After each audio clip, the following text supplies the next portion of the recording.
Hello, everyone, and welcome to NorthStar community. So glad to be joining you again, and always appreciate you watching these, and always feel free to share these and let other people know. As we know, recovery is a journey. It's a journey that is a lifetime journey. Difficult, but of course we know well worth it. But it is tough, and so we're going to talk today. And was reading the book Addictive Thinking by Dr. Tversky, and I ran across the chapter on omnipotence and impotence, and I thought that'd be a good one to talk about today because this brings in so many different subjects. What we do when we're addicted. It brings in perfectionism. It brings in self-loathing. It brings in lack of awareness. It brings in the opportunities to continue in our journey. And as you know from listening to me, I have such a strong belief in understanding awareness about the things that drive us in our lives that we may not see, that it's more on a subconscious level. And that's why you hear me spend a lot of time, of course, on trauma and abandonment, because for many of us, we face so much of that in our lives. And then what do? We blamed ourselves for it. And so that's kind of where we sometimes can get to omnipotence and impotence.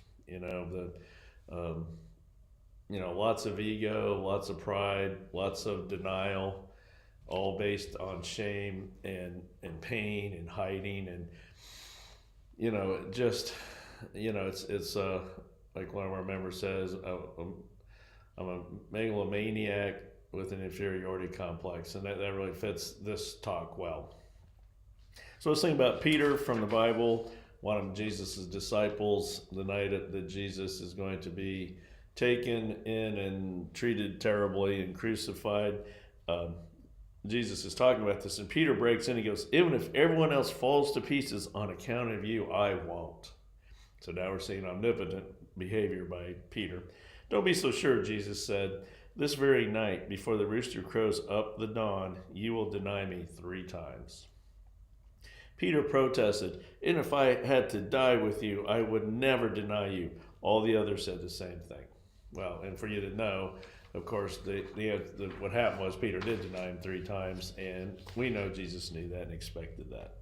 So addiction, for us that are in recovery, we understand addiction. We understand the craziness of it if you've been in recovery for a while. But if you're still new in recovery, there's a pretty good chance you're still in denial and you're still not wanting to face the things that you need to in your life. And even us that are on the recovery journey, there's things we need to deal with. The shame we feel about things we've done, the shame we feel of things that have been done to us, the shame we feel for just life in general, things that happen to us. Because what we do is we develop this self-loathing attitude about ourselves, and of course oftentimes that comes out. I've seen many addicts come out very omnipotent in their behavior, lots of bravado, but it doesn't work very good. But I'm going to read Dr. Volko, her talking about addiction, and I think it's such a great, just like, way of saying it. How can we comprehend the concept of a person who wants to stop doing something but cannot, despite the catastrophic consequences? We're not speaking of little consequences. These are catastrophic consequences, and yet they cannot control their behavior. Man, doesn't that just fit for some ways what we're going through in our lives? How we just cannot stop. We just cannot not do things, and it might be, remember we talk about addiction with substances, compulsive behaviors, and people.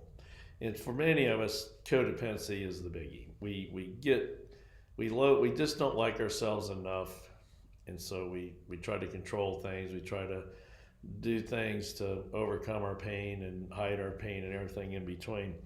So I get this from Patrick Carnes in his book In the Shadows, which is a great book on addiction. Again, it is about sexual addiction, but you could use it for anything. But I think this fits about when we're talking about omnipotence and impotence. I assume abandonment from those that love me due to my addictive behavior. And reason for that is oftentimes what we do when we're addicted is we project our pain, We project our hurt, we project our confusion on the people that love us the most. And so we really do, in many ways, destroy the few healthy relationships we have in our life. Now, sometimes with families, that's the best thing that can happen is you break those ties. But people that are there for us, we tend to turn on the most because of our own self-hatred, our inability to understand how people could possibly like us. So we want to kind of, subvert the process so that we don't have to go through the pain of really being hurt. So we hurt people first where they can hurt us. I assume abandonment from those that love me due to my addictive behavior. Because I assume abandonment, I will do everything I can to alienate the people around me. So again, see, I'm assuming abandonment. I hate what I'm doing. I hate being addicted, but I cannot stop. I am consumed by my addictive behaviors, and I will do everything to keep them alive. We will hide, steal, cheat, deny, act big and bad, blame ourselves, blame others, all the stuff in between. I live with bravado, and I look like I have everything under control and need no one. In reality, I live in absolute fear of being alone and losing those that love me. So all that stuff, all that projection, all that pain, we're hiding the fact that we loathe ourselves so much. We know we're not lovable, and so we expect people to abandon us, which is true. In some ways, it's what needs to have happen. So we got to keep people around us, and though we're going to treat them bad, we need to keep them around us to help us keep our addiction going. The healthy people in my lives who actually love and care about me, I try to hurt because I know eventually they will leave me. Since I assume abandonment, I will do everything I can to hurt and alienate those that love me. Yet, abandonment is the last thing I want, but my addictions are stronger. So we get it. It's very confusing, but we all get it, I know. So Paul writes in Romans 1, but the basic reality of God is plain enough. Open your eyes, and there it is. By taking a long and thoughtful look at what God has created, people have always been able to see what their eyes as such can't see. Eternal power, for instance, and the mystery of his divine being. So nobody has a good excuse. So what happened was this. People knew God perfectly well, but when they didn't treat him like God, refusing to worship him, they trivialized themselves into silliness and confusion, so that there was neither sense nor direction left in their lives. Sounds like addiction. They pretended to know it all, but were illiterate regarding life.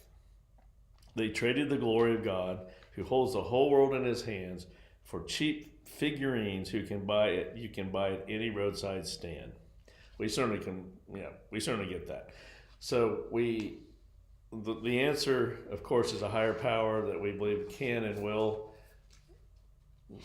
stronger than our addiction, stronger than our addictive thinking, can really fix things. But until we're ready for that, we won't do that. So when we think about what is omnipotence about?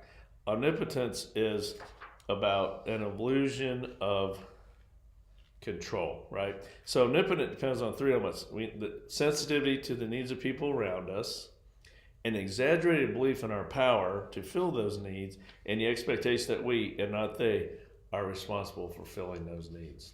So we see ourselves as much more important than we really are. We see ourselves as more perfect than we really are. We see ourselves as stronger than we really are. And we say crazy things like, I can stop anytime I want. I'm not addicted. I didn't do anything the other day, so obviously I am not addicted. I can stop anytime I want. I'm in charge here. People are judging me. I'm getting tired of people not believing me when I lie about things. Well, wait a minute, I'm sorry. When we talk about how we're not using, all those things. So the problem is, omnipotence is a delusion of power. We actually believe we're more powerful than we are.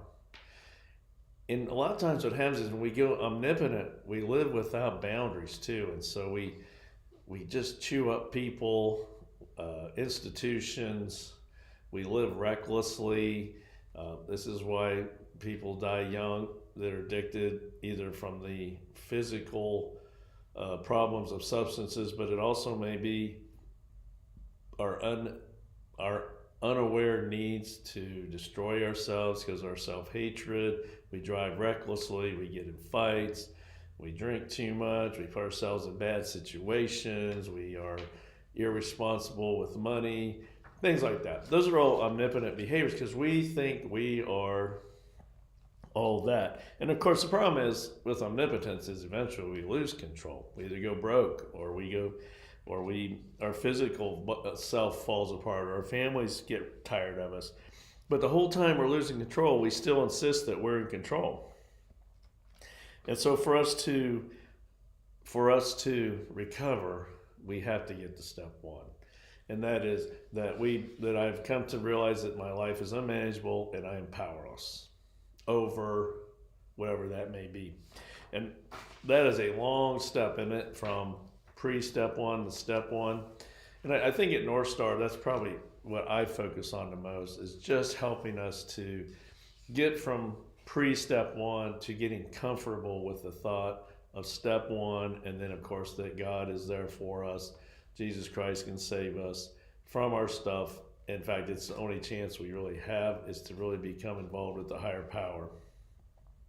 And so, it's kind of funny. Dr. Tversky in his book writes, but he says a lot of a lot of addicts will say they don't believe in God. He says really it isn't that they'll say they're atheists, but he said so much of the time people really do believe in a higher power. They really do. The problem is that it's just we want to be God. We don't want to be encumbered with rules, with realities, with, if we continue to use heavy substances, we are going to physically not make it.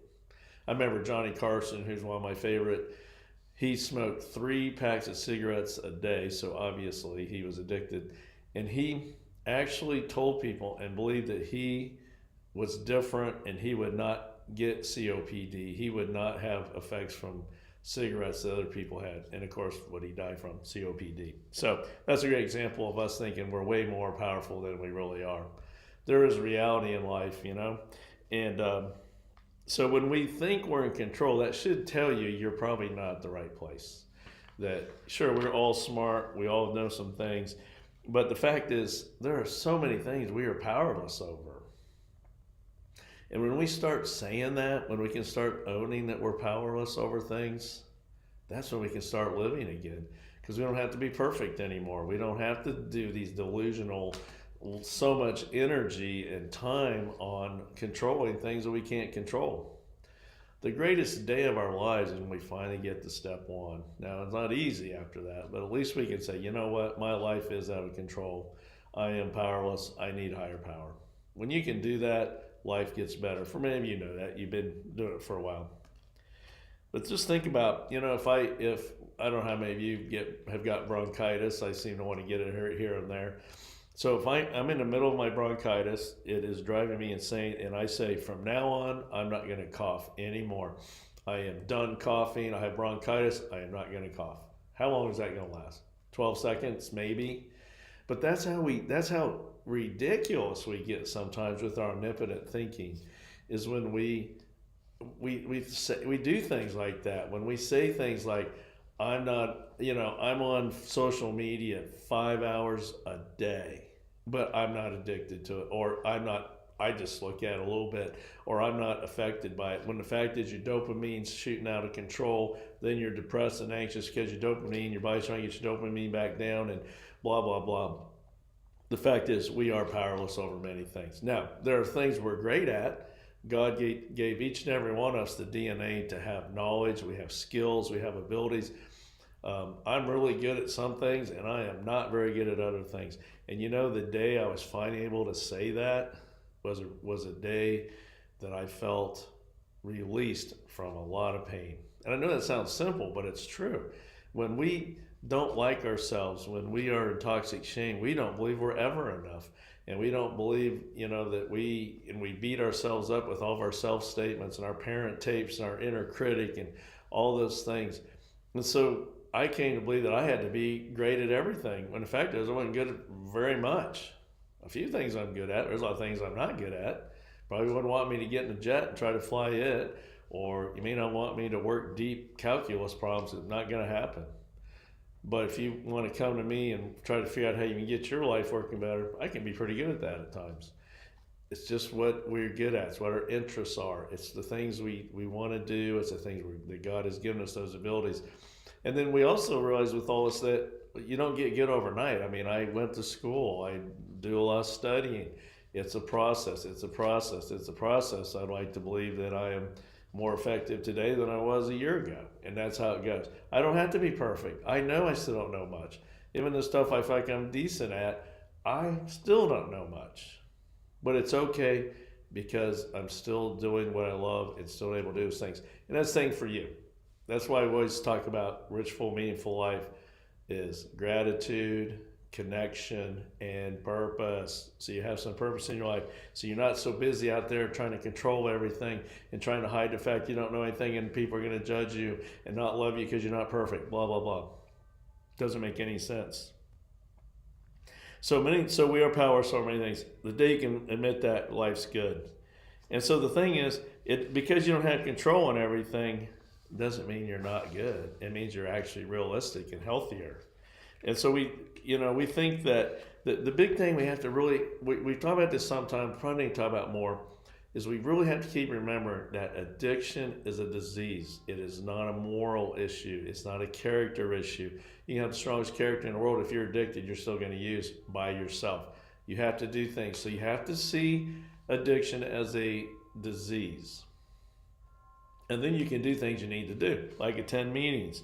When you can quit denying your powerlessness over things. You can start accepting that you have problems. You can start saying that you go from I cannot be powerless to being I am powerless. And wow, does this feel good? And we just have to accept God as our higher power. We can let go of so much omnipotence we have and the fantasies of grandiosity that we have. All these things are just a stark defiance to reality. So I always remember there's a great story about this guy. He was a CEO. Dr. Tversky writes about that in his book. This guy was a very successful CEO until he lost everything because it was drug addiction. And so he went to rehab, and he said the whole time he was there, he thought he was better than everybody else. He was different than they were. He had some issues, but he's glad he wasn't like all those people, right? So then they told him he needed to go to a halfway house. Of course, he hated it. He was better than that. He didn't need it. But for some reason he went. I guess probably didn't have any other choices. And finally one day, I think he says about the 6th week into his sober living house, he was standing outside. He reached to his pocket and he had 12 cents and a trouser button. And he said he reached into his other pocket. He had anything there. And he realized he had no keys to anything. Not to his business, not to a car, he had nothing. That was finally the day he was able to let go of his omnipotence and understand that he had nothing, and then he could finally start getting better.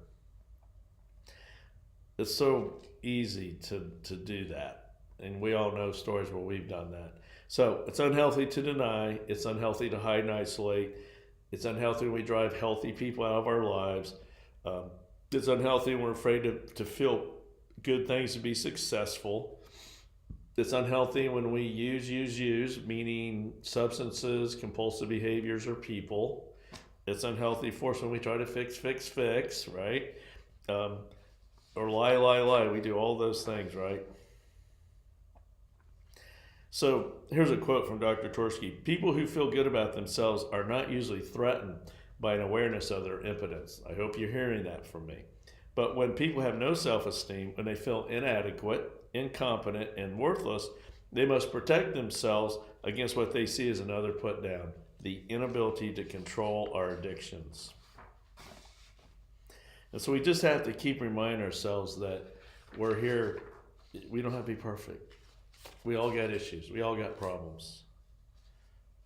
And Russell Brand, his book talks about recovery. He talks about truth. The way of the self leads only to suffering. The way of love is salvation. So when we can turn our life and will over to God, we can do things. We can do better. All those things that make us better. And then we can stop with the self-punishment. We can let go of the perfectionism. All these things, it just drives us away from everybody, drives us into using. all this stuff we do, this thinking, this omnipotent thinking that keeps us from recovering is just not going to help us. Shame-based thinking is self-destructive. It eats away at our self-worth, our anxiety, and our depression. That's why we just got to keep remembering. So I like this as a quote from an addict. When I confessed the details of the trauma I had experienced and the shame that I still felt when I revealed these things that I never thought I'd tell anybody, I felt relief. I also had to acknowledge my hopelessness, my brokenness, my need to change deeply. Through the compassion and love of those that I shared with, I experienced the power of these principles and the reality of forgiveness and redemption. In recovery, here's what we got here. In recovery, we have to learn that not only is it all right to be a human, but the greatest achievement of all is to be a fine human being. Not a perfect human being, a fine human being. But one must first be human, which means that we must err at some point. We must see our error. We must see it's okay that we're not perfect. We must see that we are not in power of everything, and then we can start getting somewhere. So I always think Mary Pickford's quote, and sadly, Mary Pickford was a great, very famous actress, I think in the 20s, maybe even earlier, but one of the early Hollywood stars. And she actually died from alcoholism. It's sad. But she did say this, which is a great quote. You may have a fresh start at any moment you choose. For this thing that we call failure is not the falling down, but the staying down. That is how we got to see our lives. Do we want to protect? Do we want to keep people away? Do we want to try to hide, or do we want to let go? See that we are impotent instead of omnipotent, and then we can let God come in and help us to save ourselves. Healthy thinking. I'm addicted. I'm not perfect, and it's okay. I focus on process and not outcomes. I have a passionate purpose at some capacity in my life.